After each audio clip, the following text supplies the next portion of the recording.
Muy buenas noches, bienvenidos. Esto es Recalculando.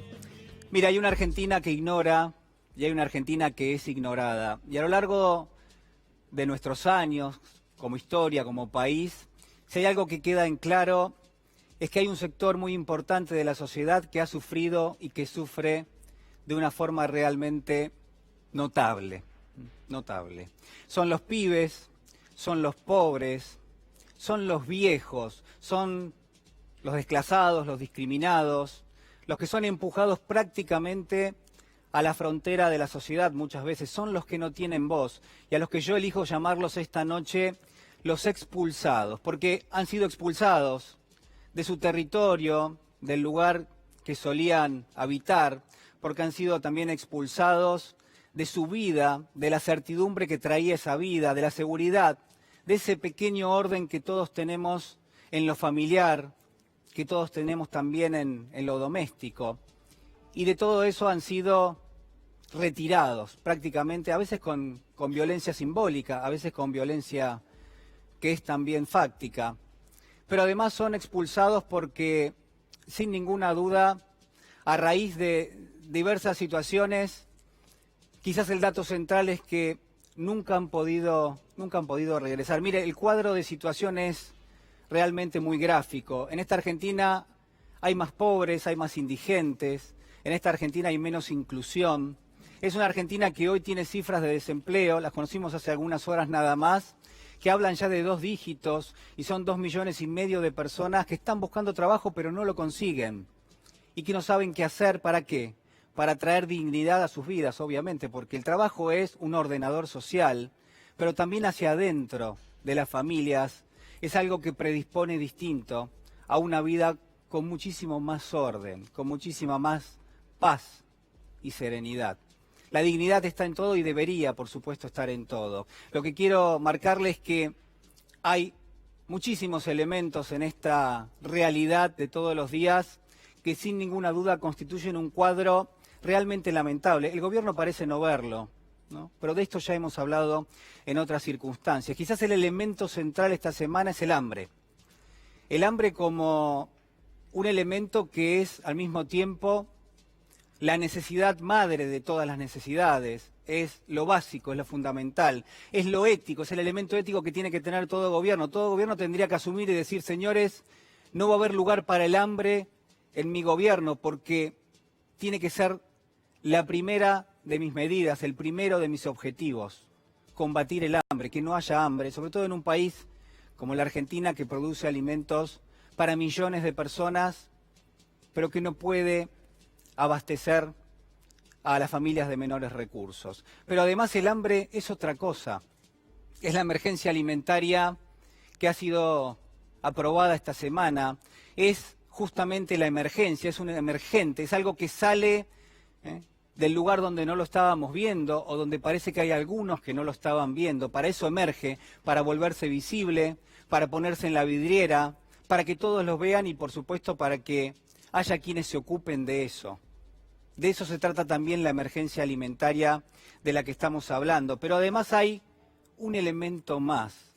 El hambre es una metáfora, es una necesidad básica sin ninguna duda, pero además es una metáfora de que todo, absolutamente todo, parece haber fallado en la Argentina para que haya hambre en este momento y en este lugar.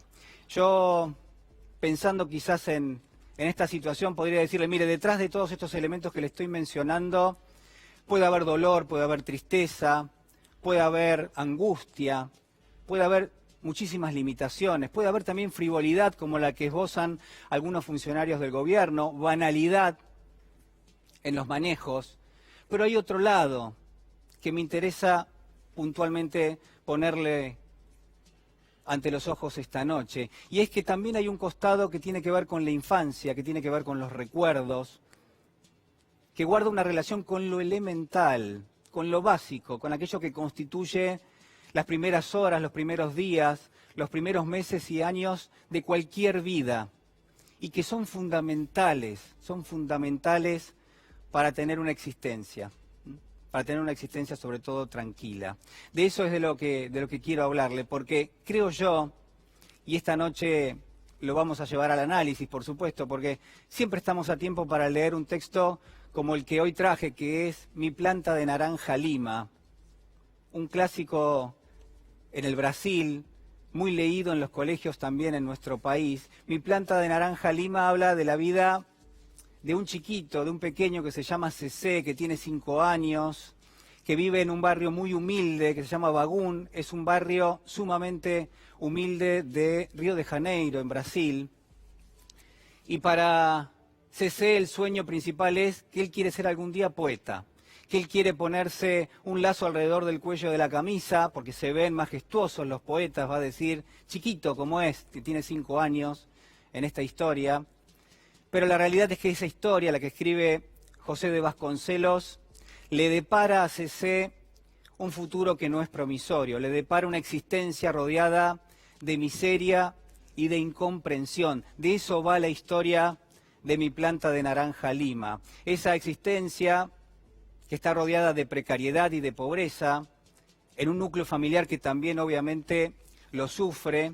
Bueno, es parte de un relato que nos va a llevar por distintos caminos, y yo le voy a proponer uno esta noche nada más, uno de varios que uno podría sin ninguna duda adoptar, porque Cecé, a ver, ¿cuál es el objetivo de él en la vida?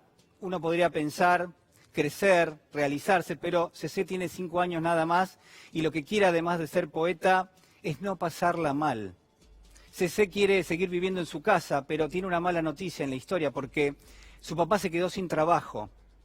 Ha sido echado del trabajo y está desempleado, y esto trae en la familia, una familia numerosa, trae muchos inconvenientes, trae muchos sufrimientos. Por de pronto, la mamá de Cecé, que lo cuidaba en su casa junto a todos sus hermanos, ha tenido que salir a trabajar 12 horas, 14 horas, lava, plancha, cocina en casas de familia, pero cuando llega la noche nota que hay una angustia en todo su núcleo familiar porque no les alcanza para comer, porque no hay platos para todos en la mesa. Y de eso toma cuenta Cecé, que tiene solamente 5 años, pero que se da cuenta de todo. Se da cuenta de todo lo que está pasando. Hay otra mala noticia en el medio, porque también Cecé sabe que se van a mudar a una casa aún más pequeña. El barrio es sumamente humilde, la casa ya es pequeña de por sí, pero como el papá está desempleado, como el papá lo han echado del trabajo, bueno, ahora tienen que mudarse a una casita más pequeña, y a Cecé eso le da ansiedad. Hay uno de sus hermanos que lo acompaña a ver la casa a donde se van a mudar, y finalmente llega ese momento en la historia. ¿Y sabe qué pasa? Que abren la puerta de la casa y Cecé sale corriendo, atraviesa parte de la propiedad que es muy chiquita y llega hasta un jardín. Y se activa rápidamente su imaginación y se activa lo que es su ilusión. Y se va a abrazar con una planta, una pequeña planta, porque sus hermanos de pronto ya han copado todos los árboles, ya están trepados. Y queda al fondo del jardincito una pequeña planta, que es una planta de naranja Lima. Y hacia allí va a ir Cecé, se va a abrazar a esa planta y la va a tomar como compañera. ¿Sabe qué pasa en la historia? Bueno, que Cecé empieza a trabar una conversación, una amistad, una relación, que esa planta va a empezar a hablarle a Cecé, que va a ser protagonista finalmente de esa historia.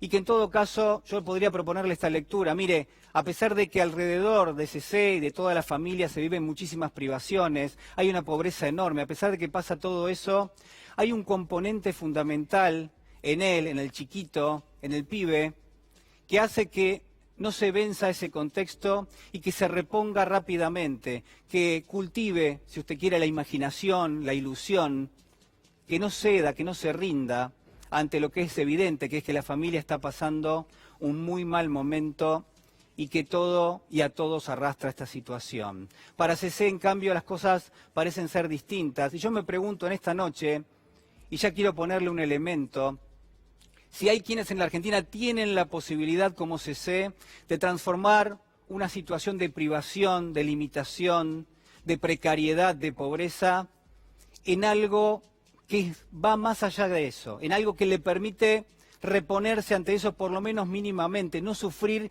el daño que le genera la exclusión, el daño que le genera la desigualdad.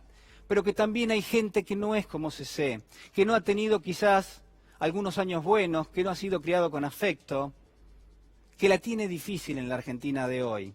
porque le falta eso que quizás Vasconcelos nos muestra en la historia. Y por supuesto, para eso están, uno podría pensar, los movimientos sociales, la iglesia, los sindicatos, le ponen voz, le ponen palabra a aquel que no la tiene y que la necesita porque necesita expresarse y necesita decir lo que le está pasando. Hay periodistas, hay legisladores, todos debiéramos colaborar para que aquellos que no tienen voz la tengan finalmente. Es una reflexión, si usted quiere, de la cual se puede partir. Pero además, déjeme decirle algo, esto no se trata ni de una denuncia social, la historia la tiene, obviamente, mi planta de Naranja Lima tiene esa historia. No se trata tampoco de una historia de una familia pobre que enfrenta precariedades y que obviamente eso también está. Tampoco es la historia de un chiquitito que es precoz, un chiquitito que es sumamente inteligente, que recuerda todo aquello que sucede a su alrededor, que podría tener algún tipo de connotación de una aventura infantil, pero la verdad es que no. Mire, lo que quiero decirle es que el secreto de la historia, el secreto que la ha hecho universal, es sencillamente que hay una planta en un jardín, en una casita perdida, en un barrio humilde de Río de Janeiro, en Brasil, que es como cualquier otro barrio humilde de cualquier lugar de Latinoamérica, y que esa planta de pronto empieza a hablarle a un chico, y se transforma en su compañera y se transforma en su confidente, y de pronto es una excusa ¿para qué? Para usar la imaginación y para usar la ilusión y para usar los recuerdos. Y está claro que detrás de esa conversación que va a tener lugar en la historia se esconde algo más, que es la capacidad, maravillosa capacidad de los chicos, pero sobre todo de CC, de hacer algo con todo eso que pertenece a un tiempo que fue mejor y que ya no lo es. Hacer algo con eso que pertenece a ese tiempo que fue mucho mejor y que en definitiva ya no lo es. Mire, en una Argentina que es mucho más pobre, que es indigente, donde hay desigualdad y donde no hay inclusión, habrá que preguntarse si a nosotros, si a usted en su casa, no nos queda un espacio para generar algo de esa ilusión, si no nos podemos reponer ante este contexto, si no hay quienes necesitan reponerse ante este contexto, si no se tiene la fuerza o la voluntad para hacerlo, pero sobre todas las cosas, para terminar, sobre todo si no podemos recuperar parte de ese pasado que tuvimos, que seguramente todos tenemos, las palabras de papá, de mamá, de un abuelo, de una abuela, de un amigo, de alguien que ya no está, un ser querido que se fue, pero que recordamos su timbre de voz, la forma en la que nos decía las cosas. Si no podemos recuperar todo eso y si eso no nos sirve para enfrentar este contexto que es tan dramático, porque si no, ¿sabe qué? Si no, ¿a quién le vamos a decir esta noche que no todo está perdido, que por algún lugar hay que empezar? Si no, ¿a quién le vamos a decir esta noche si no es a nuestra planta de Naranja Lima?